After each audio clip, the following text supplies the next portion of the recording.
The West Asia conflict disrupts global energy supplies, but the government says there is no reason to panic. Despite the state government even stating that there is no shortage, the ground reality is a sharp contrast. Officially India में LPG supply stable बताई जा रही है, cylinders मिल रहे हैं, bookings हो रही है, सिस्टम चल रहा है। लेकिन एक सवाल, अगर सब नॉर्मल है तो सिस्टम के अंदर इतनी एडजस्टमेंट क्यों हो रही है? इधर पीएम मोदी ने हाई लेवल मीटिंग्स बुला ली। आज प्रधानमंत्री नरेंद्र मोदी ने एक के बाद एक 2 हाई लेवल मीटिंग की। गुजरात के मोरबी में एक वर्कर सुबह फैक्ट्री पहुंचता है और उसे बोला जाता है आज काम नहीं है, फैक्ट्रीज बंद है। मोरबी इंडिया का सिरेमिक कैपिटल है, जहां हजारों फैक्ट्रीज रोज चलाई जाती है और लाखों लोगों का रोजी रोटी इस पर डिपेंड करती है। लेकिन अब प्रोडक्शन स्लो हो रहा है, कुछ फैक्ट्रीज टेम्पोररी शटडाउन हो रही है। Reason gas supply.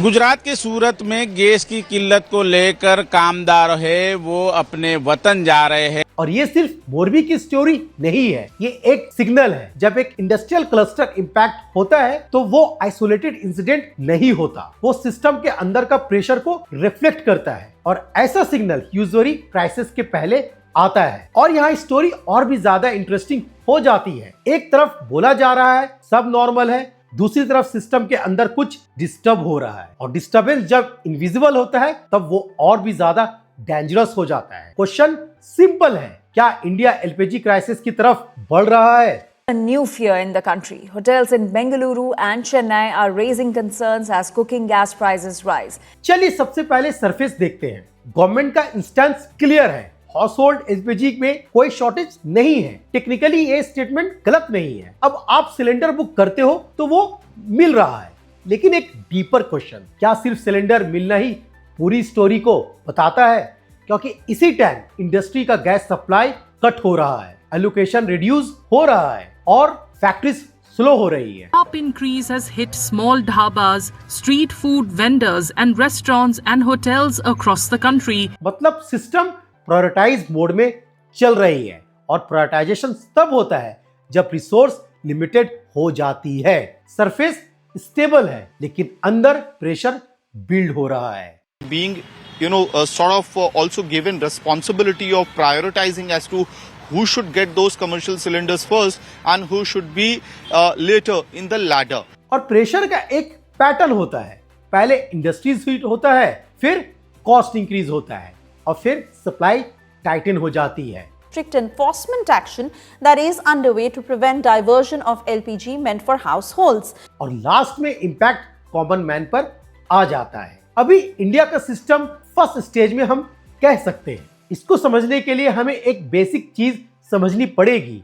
इंडिया अपनी एलपीजी का बड़ा हिस्सा खुद को प्रोड्यूस नहीं करता। हर साल इंडिया को अपनी एलपीजी का 60 से 85% तक इंपोर्ट करना पड़ता है। या एक नॉर्मल नंबर नहीं है, या एक डिपेंडेंसी है। मतलब आपके घर का सिलेंडर इंडिया का नहीं है, वो बाहर से आता है, मिडिल ईस्ट से आता है, Qatar, Saudi Arabia, UAE, Kuwait. और डिपेंडेंसी का मतलब सिर्फ इंपोर्ट नहीं होता, डिपेंडेंसी का मतलब होता है वल्नरेबिलिटी। अगर सप्लाई रीजन स्टेबल है तो सिस्टम स्टेबल है, लेकिन अगर वही रीजन कॉन्फ्लिक्ट में चला गया तो आपका डोमेस्टिक सिस्टम भी अनस्टेबल हो जाता है। अब एक मैप इमेजिन करो, मिडिल ईस्ट के इंडिया का एलपीजी का रूट ऑलमोस्ट सारी सप्लाई एक नैरो पैसेज से गुजरती है, स्ट्रेट ऑफ हॉर्मुज। आपने बहुत सारे न्यूज में अभी सुना होगा, सिर्फ 30 से 40 किलोमीटर वाइड है, लेकिन इंपॉर्टेंस दुनिया का लगभग 20% ऑयल और गैस यहीं से पास होती है। The Strait of Hormuz carries roughly 20% of the world's oil and gas. In 2026, conflict around Iran has sharply reduced ship traffic. मतलब ये सिर्फ एक रूट नहीं है, ये एक ग्लोबल बॉटल नेक है। और हिस्ट्री ये कहती है जो भी हॉर्मुज रीजन का टेंशन बढ़ता है, ग्लोबल एनर्जी प्राइसेस रिएक्ट करती है और सप्लाई चेन डिस्टर्ब होता है। मतलब रिस्क थ्योरेटिकल नहीं है, रिस्क प्रूवन है। ईरान और इजराइल के बीच में टेंशन चल रहा है, यूएस का इन्वॉल्वमेंट प्रोएक्टिवली बहुत ज्यादा है, मिलिट्री मूवमेंट गल्फ रीजन में। ये सिर्फ न्यूज नहीं है, ये सप्लाई चेन रिस्क है, बहुत बड़ा रिस्क। इसका डायरेक्ट इंपैक्ट क्या हो सकता है? शिपिंग रिस्की हो जाती है, इंश्योरेंस कॉस्ट शूट अप होता है, टैंकर्स डिले होते हैं, रूट्स चेंज करने पड़ते हैं और जब रूट डिस्टर्ब होता है तो सप्लाई डिस्टर्ब होता है। The Strait of Hormuz is raising serious global concerns, especially as oil, fertilizer and supply chains hang in the balance. और एक और हिडन इम्पैक्ट, जब शिपिंग रिस्क बढ़ते हैं तो कंपनीज शिपमेंट्स डिले करती है, मतलब सप्लाई रुकती नहीं लेकिन स्लो हो जाती है, और स्लो सप्लाई भी सिस्टम डिस्टर्ब करने के लिए काफी होता है। रिपोर्ट्स के अकॉर्डिंग इंडिया का एलपीजी एक शॉर्ट पीरियड में नोटिसेबल गिर गया। ये सीजनल चेंज नहीं है, ये एक सिग्नल है। सिस्टम ऑलरेडी रिएक्ट कर रहा है, बस आपको दिखता नहीं है। LPG imports dropped 40% and LNG shipments also declined. बस एक क्रिटिकल कॉन्सेप्ट समझना जरूरी है। LPG system just in by model पर नहीं चल सकता, मतलब daily supply I, daily distribution हुआ, ये कंजप्शन हो गया है, स्टोरेज लिमिटेड। यहाँ सबसे बड़ा रिस्क ये है बफर बहुत कम होता है। Analysts say if the supply is squeezed, India could feel the pressure very quickly.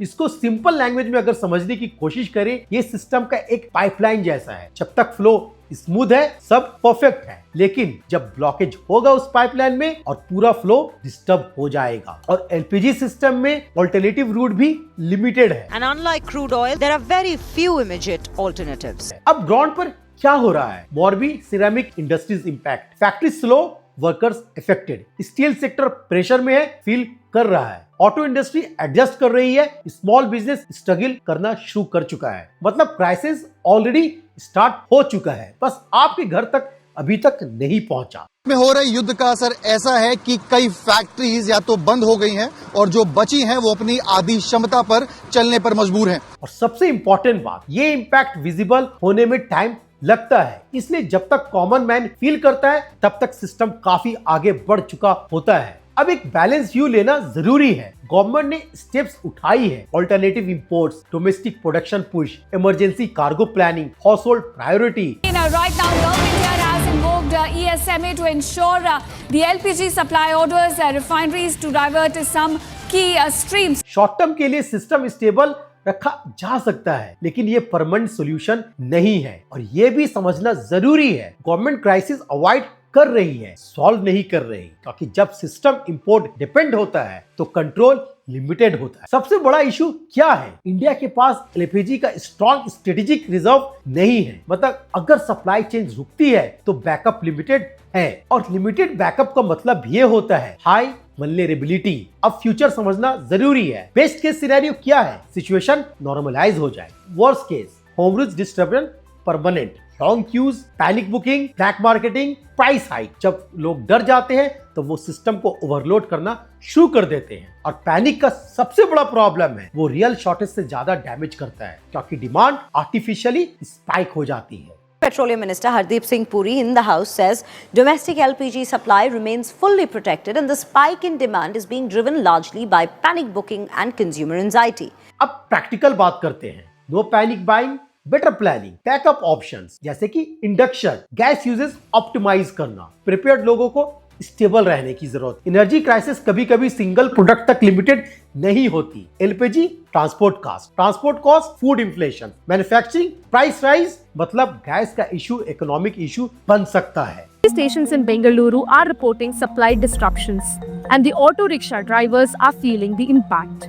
ये सिर्फ एलपीजी क्राइसिस नहीं है, ये इंडिया के एनर्जी डिपेंडेंसी का रिफ्लेक्शन भी बताता है। जब तक इंपोर्ट डिपेंडेंसीज हाई रहेगी, रिस्क हमेशा बड़ी बनी रहेगी। मॉर्बी के वर्कर्स इंपैक्ट फील कर रहे हैं, इंडस्ट्री स्लो डाउन हो रहा है, सिस्टम प्रेशर में आ चुका है, और नैरेटिव क्या है? सब नॉर्मल है। और सबसे अनकंफर्टेबल ट्रूथ, क्राइसिस कभी एक दिन में विजिबल नहीं होता, वो स्लोली बिल्ड होता है, और जब दिखता है तब तक लेट हो जाता है।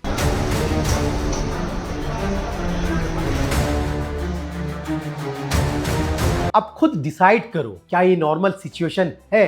अगली बार जब आप एलपीजी सिलेंडर देखो, उसे सिर्फ एक फ्यूल मत समझो, वो एक ग्लोबल सिस्टम का एंड रिजल्ट है, जहां वार, पॉलिटिक्स और सप्लाई चेन आपकी किचन तक आ चुका है, और शायद क्राइसिस ऑलरेडी शुरू हो चुका है।